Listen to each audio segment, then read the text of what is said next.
Bitcoin's run against Ethereum is going to come to an end.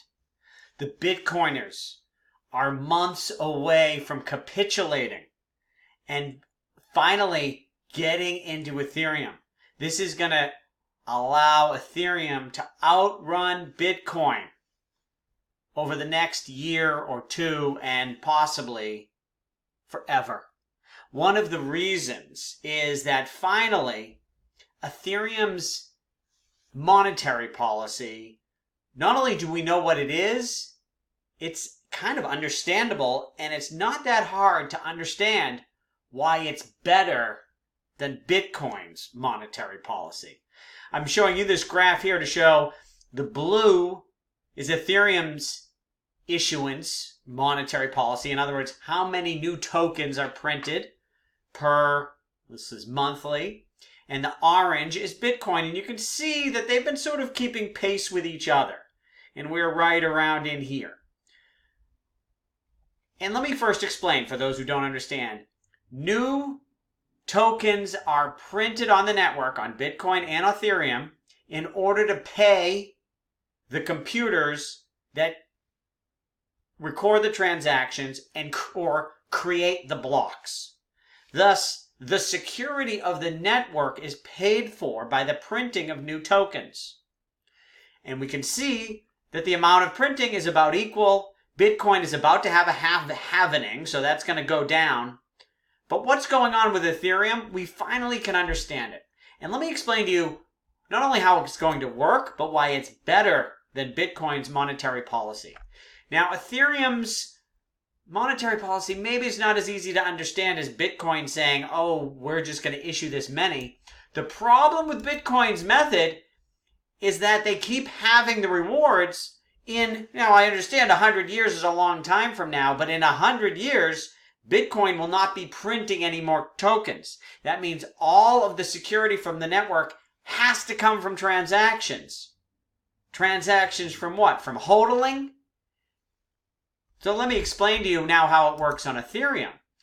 Based on how many people are staking, a token, there'll be some issuance of new tokens. But one point that's very important, people seem to think that Ethereum is just going to start creating tremendous amounts of inflation. That's not in anybody's interest.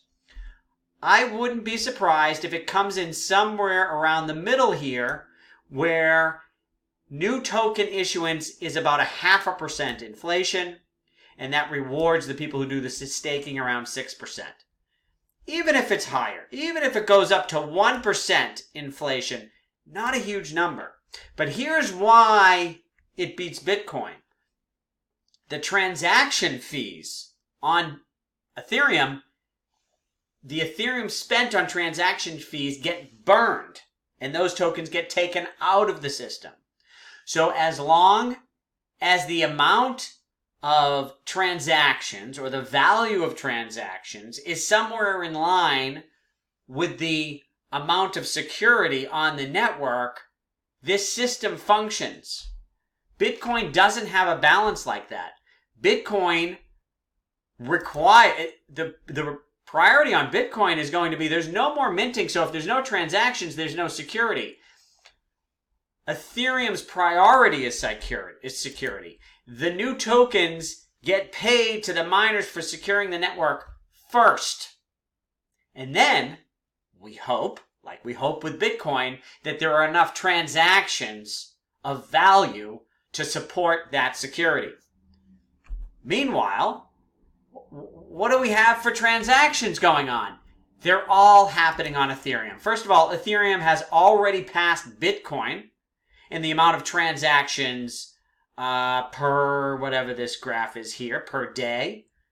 The Ethereum is the amount of, I believe this is dollars in rewards for Ethereum transactions versus Bitcoin. Ethereum is already doing more, and its lead should continue to increase because Ethereum is all about doing things. There's things that we can do on Ethereum, so many, and I'll get to them. But on Bitcoin, what are we doing? It's all, we just hold it. Just hold it. Well, where's the fees for that? Not much. And if you can do anything on Bitcoin, it's just trading it. It's just moving it. There's nothing else. So I am concerned about the security model, but if nothing else, Ethereum has a great monetary policy in that they will print tokens to secure the network, and then the network will burn tokens for using the network. And the two should be able to remain in balance. Now, there's another use for Ethereum tokens that Bitcoin does not have. In fact, Bitcoin's big story is that it will be the reserve currency for the internet. Really? Well, when's that going to happen? Meanwhile, look at what we have with Ethereum.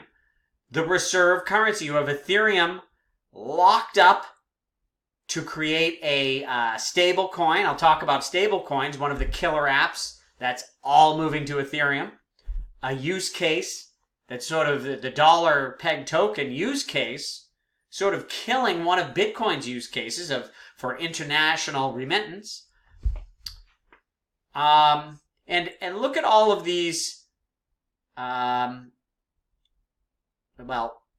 Instead of getting into all the details, I mean, we can look simply at this and look at 1 year amount of Ethereum being locked up in order to, as collateral, in order to do other things on top of it. This was one of Bitcoin's memes, the reserve asset on top of which everything will be built. But nothing is being built on top of Bitcoin. Anything that's been tried to be built on top of Bitcoin has failed. And we'll get to Lightning Network in a minute, but where am I? Let's see.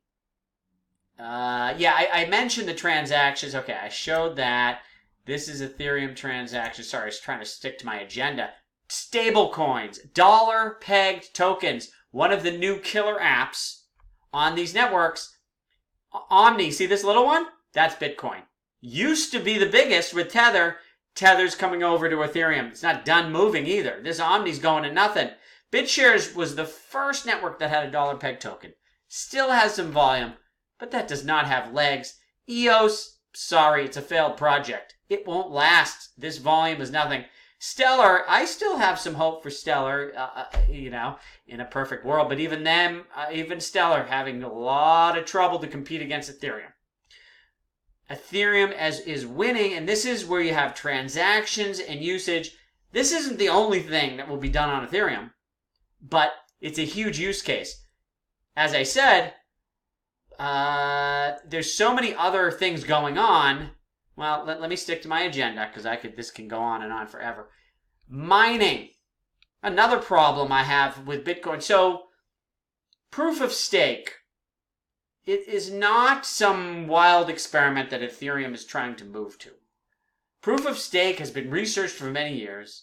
Ethereum has the top researchers. They've worked on this for a long time. We see proof of stake working on all these other shit coins. It's good enough for them. Ethereum, though, is doing it right. It doesn't require using so much energy. And in the long run, I believe that it will be easier to maintain decentralization in a proof-of-stake network.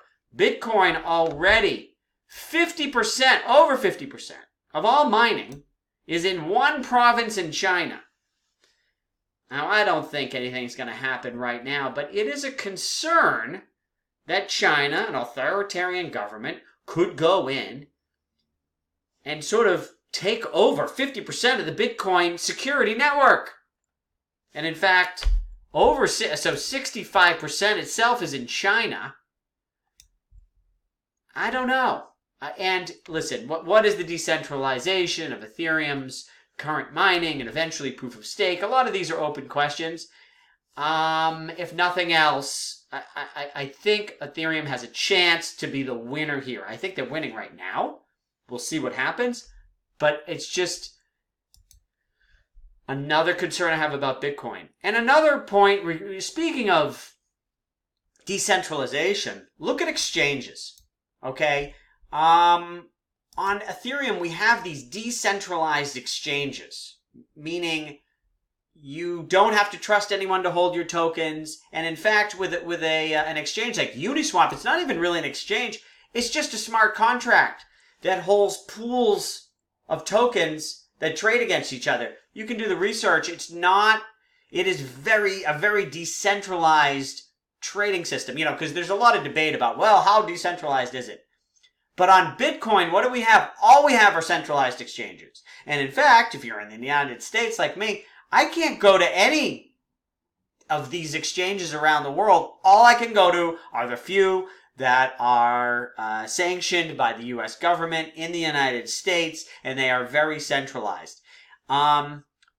This too, I don't think anything's going to happen. I don't see the government stepping in now and taking over Coinbase tomorrow, but they could. They can't take over Uniswap. And some of these other ones, Kyber is very decentralized. Could a government cause problems? Yes. But again, Ethereum is winning in this kind of innovation, new systems for trading. I mean, if you're interested in this, look at how Uniswap works. It's just a new way of doing things. Whereas Bitcoin, it's sort of this is the way things have done. Coinbase holds all the assets. You don't own them. And they may start doing fractional reserve. I'm not comfortable with it and do not think it's beating Ethereum. Next, Bitcoin's other big solution was the Lightning Network. This is its peer-to-peer. When we started talking about the Lightning Network, and I was bullish on it when I first started hearing about it, or at least talking about it in 2018, the idea is that now we have super low fee, instant, with privacy transactions on Bitcoin. Well, 2 years later, on the Lightning Network, still not here. Still not happening. Hey, maybe in a year, maybe 2 years. Oh, it's coming, it's coming. You know what? Lightning is a form of state channels for doing these peer-to-peer transactions.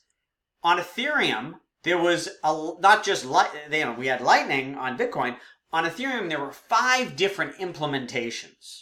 Big, major implementations of state channels. And guess what we learned? State channels suck. It's not working. You know what is working?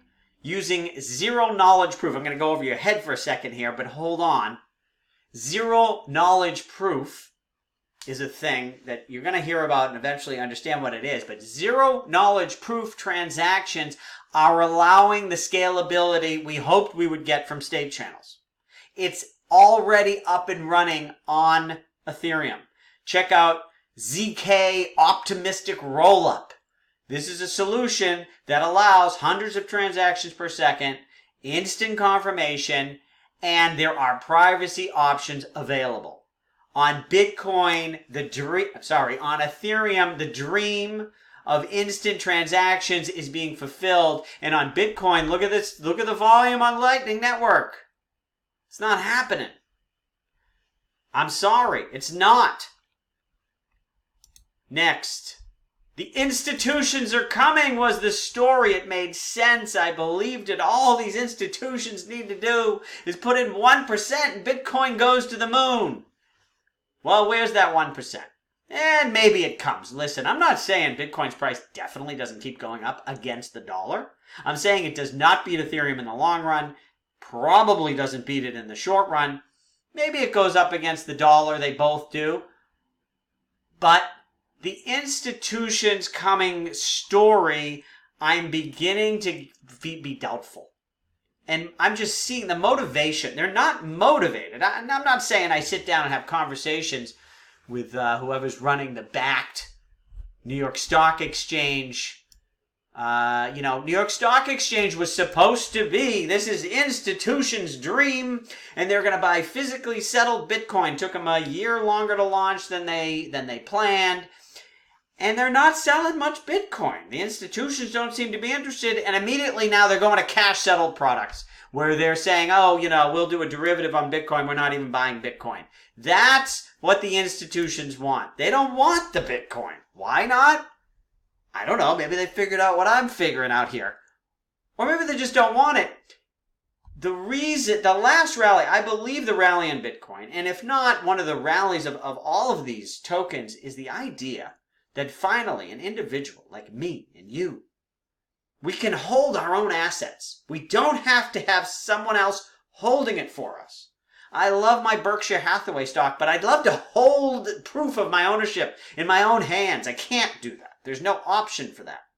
With Bitcoin or these other tokens and Ethereum, you can hold your own asset. Now, the institutions coming, the idea is they need to get someone else who can hold it for them.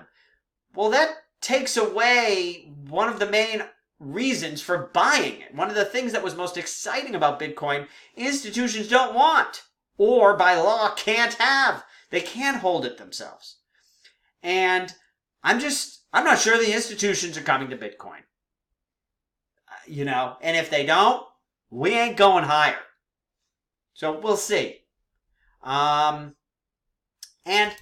another point I like to say is be careful what you wish for. This is gold, okay? This is a chart. Each block, what is it here? Each block is $100 billion and shows the different size of different assets. This is a little bit old, this chart, but it's sort of the picture remains similar. So here's gold, and a lot of it is jewelry, right? Here's central banks and IMF. This is gold. This is what Bitcoin hopes to be. Whoop-de-doo. And first of all, Ethereum is that too. Ethereum, like I said, the issuance model is great. Both are, Ethereum's issuance will be less than gold's issuance, in a few years at least. And it has the same immutable features as Bitcoin. But Ethereum is more, okay? Ethereum is debt contracts, smart contracts are being built on Ethereum. Real estate assets already being tracked. You could purchase them as tokens on Ethereum. Derivatives. If you're doing derivatives, you want to be on Ethereum. The collateral, everybody can see that the collateral exists, and it can be written in a contract to automatically liquidate at a certain price. Ethereum collateral-backed derivatives are better than what we have now in the fiat world. Oh, and look at how big this is. Oh my. Okay, that's derivatives. That's Ethereum. That's Bitcoin. In their dreams, mind you. This is their goal. Watch out what you wish for. One dream that we have, and hopefully even Bitcoiners have, is that Bitcoin becomes available on Ethereum. And this would be exciting for Ethereum. For DeFi, we see all this activity. Total value lock $775 million. Well, if another 100 billion in Bitcoin becomes available, that really helps blow up DeFi. And that's great for Ethereum. And it's great for Bitcoin so that you can finally do something with your Bitcoin. You could earn money with your Bitcoin. And so that's an exciting idea. And this company, TBTC, I shouldn't call them a company, but this organization, they're trying to create a method where you would trustlessly be able to mint Bitcoin, take Bitcoin, lock it up, and turn it into a token on Ethereum. When I first heard about this, I was very excited. But when? Right? I mean, it looks like one of these projects where eventually they launch a testnet and it's coming. I don't know. Not holding my breath for it. I used to think that beginning of 2020, we'd be seeing this now. Now I'm not too sure. I don't know if this is coming. This could save Bitcoin, or at least give it some more legs. Give it a use case. Everything built on top of Bitcoin has not worked. Attempts to have smart contracts, attempts to have this dollar token, anything that's been built on Bitcoin has not worked. Can a bridge be built on Ethereum that is able to suck up Bitcoin, even if Bitcoin doesn't want it to be? That would be good for Bitcoin. And, I wanted to mention Travis. I like Travis. Great to listen to. Travis Kling. And he's got this statement that he says whenever he's on TV. And when he says it, it's a combination of sounds beautiful and it makes me think, how did he memorize that? Bitcoin is a non-sovereign, hard-capped supply, global, immutable, decentralized digital store of value. And the the more irresponsible, governments and central banks are, the more valuable this asset becomes. It sounds fabulous, but keep in mind, Ethereum is a non-sovereign hard cap. Okay, you know what? It's not hard cap supply. It's global, immutable, decentralized digital store of value. But its supply, as I explained at the beginning, its monetary policy in the long run, I believe, is better than Bitcoin's. Even if you don't think it's better, it is a responsible, understandable monetary policy that secures the network. And it's not a big inflationary. If inflation is 0.5% or 1%, and we're burning all the fees, burning ETH based on usage, I don't know. This statement by Travis Kling is true for Bitcoin, although we need to change the word hard cap supply. I'll give him that. All right. What else do we have? Another thing, and this is important for me when it comes to investing. I like to look at the usually if it's a company who's, who are you investing in? When I own Tesla, I'm investing in Elon Musk. He's someone I want to give my money to. You may not agree. Well, if I own Berkshire Hathaway, I'm giving my money to Warren Buffett. I like that. Who is in charge? Now, with these decentralized networks, you don't have one person in charge. But you have a community. The Bitcoin community sucks.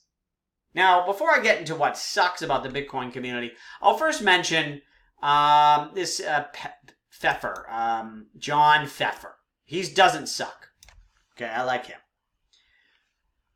But let me talk, and I want to talk about him because he's the number one Bitcoin guy who I think I would need to talk about. I mean, saying that Tone Vase is a moron, I mean, that's easy, anyone can do it. But John Pfeffer, and I'm not going to say he's a moron, smart guy. He is the guy who wrote the paper about how utility coins should be worth nothing, and it made a lot of sense. And I think the pendulum has swung to utility tokens. There's some value there. Maybe it's not zero, but it's not as high as it was when John Pfeffer put out his paper. And he's also a big Bitcoin bull, saying Bitcoin's the only one. Now, I listened to a podcast with John Pfeffer recently, and it was very eye-opening. And he's a smart guy. But let's keep a couple things in mind. He only has 1% of his portfolio. He's got a big venture fund. 1%, one little bet he has is on Bitcoin. This is not his primary thing. He's not deep in studying in it. And his breakthrough, which was brilliant, his paper that he wrote was, it was written around 2017. I'm not sure he is totally on top of what's going on Ethereum. And listening to him in the podcast, I can tell you he's not. Okay? And he just has a small bet on Bitcoin. So, and he to me is probably, of all the Bitcoin bulls, I mean, there's other, so let me talk about the community. You've got Saifdean Amos, who wrote the Bitcoin Standard, and that book was great and really opened my eyes to a lot of things in economics. But this sort of mentality that so many Bitcoiners have is that I don't even want to listen to anything about Ethereum. It's a scam, and they don't want to hear it. And they also are attaching all these other things like you should eat meat only, be a carnivore. Like, what does that got to do with anything? And it's just the community, I find a lot of people to be rather toxic. And the other thing is, so the general thesis with Bitcoiners is that Ethereum is a scam and nothing is going to work. That is becoming very hard to hold, and that thesis is going to crumble. And when it crumbles and a few Bitcoiners fall, a few Bitcoiner thought leaders fall, the whole narrative for Bitcoin over Ethereum is going to fall. And another reason that the Bitcoin capitulation is coming is because everybody is overweight Bitcoin. Everybody.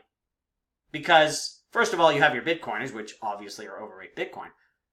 But even Ethereum people, like me, up until recently, who are like, yeah, Bitcoin, I love Ethereum, but Bitcoin's got to be one of the biggest parts of your portfolio. And then it just kept going up, and everybody's got a ton of Bitcoin. Notional value of Bitcoin, it's a high percentage of everyone's portfolio.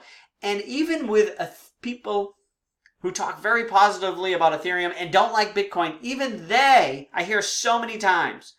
I mean, Richard Hart, he's always bashing Bitcoin every day. Most of his portfolio is Bitcoin. Who was another one? I mean, I see other people on Twitter. They'll post, Ethereum is better for this and that, and Bitcoin's doing that bad now. I still think Bitcoin, I still hold most of my stuff in Bitcoin, and I still think it's going to be the reserve currency. But boy, it sucks. I mean, so these people are going to fall. And when they do, I think it's just going to be, I think Ethereum goes to the moon with a Bitcoin capitulation. And meanwhile, look at the Ethereum community. You look at Vitalik Buterin. What a great guy. I'm sorry. I mean, if you gotta love nerds. Super smart, thoughtful, open to communication, sort of a friendly, fun, nerdy dude. And there's a lot of people in Ethereum that are just, it seems like an open community. They're a lot of fun and geeky, and they're just focused on the technology. The Bitcoin community is so focused on price and fucking charts. Sick of these charts. Before I get to that, let me also mention that Ethereum is not just about DeFi. There are other things happening. So many, but a couple big ones are, there's this Ethereum Name Service. What this is, for example, one use case is domains. Instead of, the ICON, the international, the name service for domain names, all that is a registry that says, www.sextoy.com, owner Dave Levine, that's me, thank you, is listed in this registry, which is a centralized thing. Well, now they want to use smart contracts to list where the domains should point. And they can do this for domains and many other things. And so there's this name server system being built on Ethereum. It's better than using what we have for domains and for other things as well. Then you have non-fungible tokens. For example, what you have with gaming. Gods Unchained is a game they haven't even sort of officially launched yet. 7-day trading volume of the cards in the game, 150,000. The numbers on this have been strong. So gaming was one of the things a year ago I was like, okay, Ethereum's going to own DeFi, but maybe things like gaming and maybe, I don't know, some other things will go to some other networks, and maybe. But it's starting to look like Ethereum wins with gaming too. The way Gods Unchained has performed their game, they just use Ethereum for securing the value of the cards, of the fungible tokens, and everything else is on a second layer. Which reminds me too, when we look at, what is this? No, this is the fee rewards. Where's my transactions per day? Remember the number of transactions, well, I don't know. The number of transactions on Ethereum is much higher than you'll see in a report because so many Ethereum transactions already are occurring on a second layer. A second layer means Ethereum is the official security layer. And then on a second layer, you do like thousands of transactions, and then you just reconcile and settle it onto the main chain as one transaction for thousands of transactions, okay? So Ethereum is even understating the number of transactions that are happening that are facilitated by Ethereum. Now, I also want to point out one of the most important charts to remember. If you're dealing with these Bitcoin or Ethereum against dollars, this is the most important chart.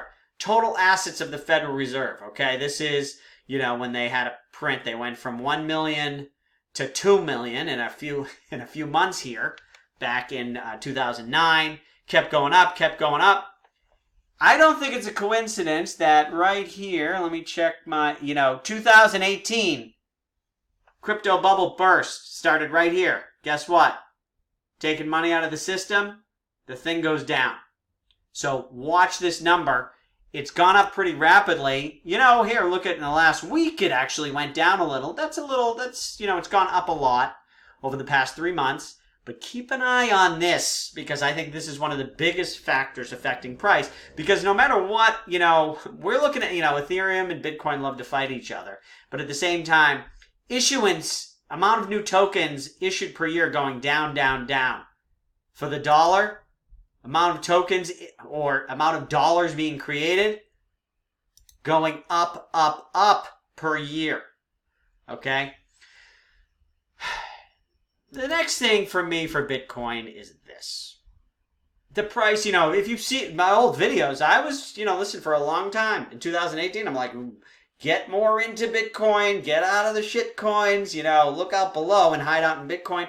And I've believed in it for a while. But the problem here is this. Look at this. The chart, a lot of it is based on this chart. And I've said, if this was the bottom and we're going higher and this was the old high and it follows the pattern, right? Here's the previous high. This thing, it's going a lot higher. Bitcoin to 100,000, blah, blah, blah. Maybe it happens. I hope it happens. Why not? I still have some. But what if it doesn't? What if we break 6,000, look out below. Because time is not on Bitcoin's side, because Ethereum is running. And if it takes another year or two to get out of these doldrums, Bitcoin could be in big trouble. If it falls below 6,000, and the only thing that keeps the thing alive is this dream of institutions and price appreciation, we're going to have a problem. Now, in that case, I'm sure Ethereum goes down too. But Ethereum eventually comes out of it because Ethereum has uses. It works. It's fulfilling all the dreams that Bitcoin created. Bitcoin's dreams originally, peer-to-peer, decentralized, these decentralized exchanges of reserve currency, all these things we've dreamed about for Bitcoin are happening on Ethereum. They're not happening on Bitcoin. And if the price breaks down, that's why I'm getting a little scared right here. Now, we're having a nice rally right now, but still, if you look at this chart, this right now, this thing can go either way, right? If it shoots up higher, great, we're going higher. But if this is just like another friggin' bounce, like we've seen with with shit coins, right? You look at a Tron and how it bounces, or bounced.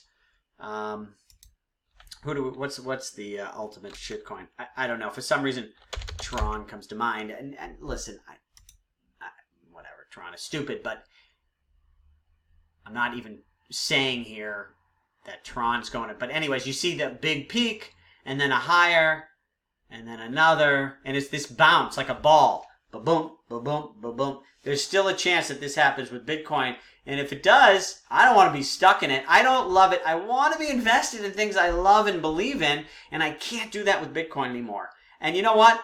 I've got a huge position in Ethereum. If Bitcoin does do great, Ethereum will do well too, right? So I sort of can't lose when I look at it that way. But if Bitcoin plummets and crypto prices are in the doldrums for 2 years, I start to look like an idiot. So that's why I wanted to loosen my load on Bitcoin for all of these reasons. Finally, this narrative, that Bitcoin is a safe haven. Yeah, that's the dream. That's another Bitcoin dream that I'm not sure it'll come true, but it's not true today. Bitcoin is a risk asset. It's on the end of the risk asset curve. If there's a real crisis and things start selling and people start running to the dollar, get out of Bitcoin, okay?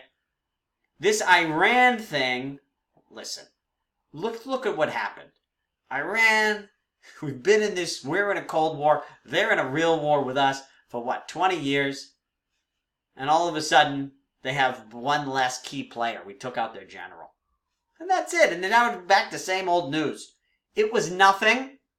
And so Bitcoin rallies on fake news. Oh, World War III. Bitcoin rallies. 2 days later, the story's over. Believe me, if there's a real situation going on, people are going to get into dollars, not Bitcoin. This was a phony story and a phony narrative.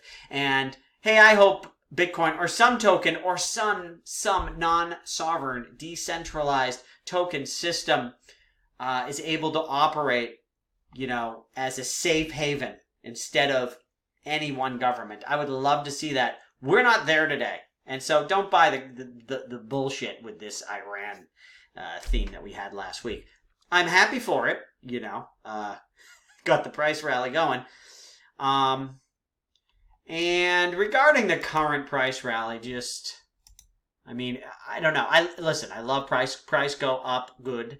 But let me look at just one thing I wanted to show is before we get too excited, before we get our panties in a bunch, the ultimate shitcoin is Bitcoin SV, right? This is the ultimate of stupid coins, and it's up the most. This tells me I'm concerned that this rally is just more dumb trading. It's hey, who knows what happens? But as long as shitcoins survive, and if Bitcoin SV is going up 117%, Bitcoin's not going to go down. Okay? All I'm saying is this. For the past couple years, I've been saying Bitcoin has to be at least 50% of your portfolio. Should probably be more. For many of us, whether we wanted to or not, went a lot higher than that. I'm changing my tune. I think Bitcoin now, I'm going to... Listen, I'm still working on it, but I'm thinking 20% or less. But Ethereum, 75% or more. Okay. That's my story. Let's hear it. What do you think?